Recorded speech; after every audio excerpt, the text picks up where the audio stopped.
ప్రజాస్వామ్యమే agenda, సామాజిక న్యాయమే జెండాగా తెలంగాణ రాష్ట్రంలో ప్రజాపాలన చేస్తున్న కాంగ్రెస్ పార్టీ కొత్త చరిత్రలకు శ్రీకారం చుడుతోంది.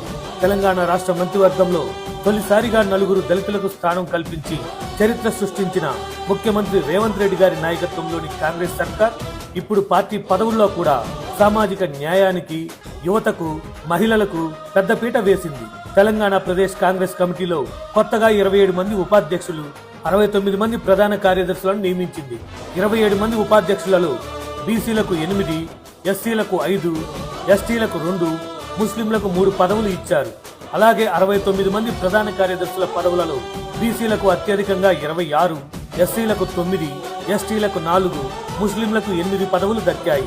మొత్తంగా 70% పదవులు బీసీ, ఎస్సీ, ఎస్టీ మైనారిటీలకు దక్కాయి.